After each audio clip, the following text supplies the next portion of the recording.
आज एक सूर्याचा अस्त झाला. राजकारणातील पितामह आदरणीय लोकनेते सौरभसिंगजी नाईक साहेब हे आज तुमच्या आमच्यात नाही.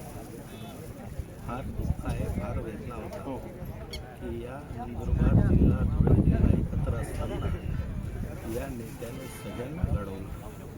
असा कुठला आज राजकीय क्षेत्रामधले कुठला नेता नाही, कुठला कार्यकर्ता नाही की ज्यांना नाईक साहेबांनी घडवलं नाही. धुळे नंदुरबार जिल्ह्यावर अबाधित लोकांच्या मनावर राज्य करणारा आमचा एक नेता हरपला आहे. एक पितृतुल्य आमचं आज आमच्यात नाही आहे. दुःख आहे, फार वेदना आहे. एक इतिहास साहेबांनी केला की आमच्यासारख्या हजारो तरुणांना त्यांनी घडवलं. सर्वसामान्यांना बरोबर घेऊन चालणारा हा आमचा नेता होता आणि आज ते आमच्यात नाही. फार वाईट वाटतं. वृद्धकाळाने साहेब आज जरी आमच्यात नसले पण ते आजही आमच्या मनामध्ये आहेत.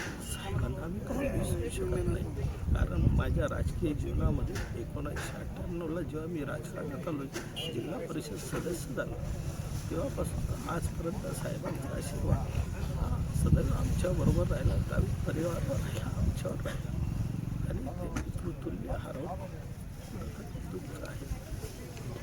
पण या दुःखातून सुद्धा त्याच्या परिवाराला आम्हाला सगळ्यांना भगवंत सांभाळण्याची शक्ती सामर्थ्य देव आणि हा इतिहास पुन्हा होणार नाही. साहेबांना परत येणार नाही.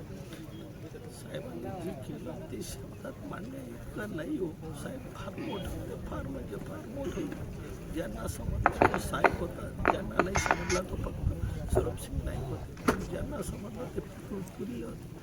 आणि अशा व्यक्तीला आज हा जिल्हा मुकला.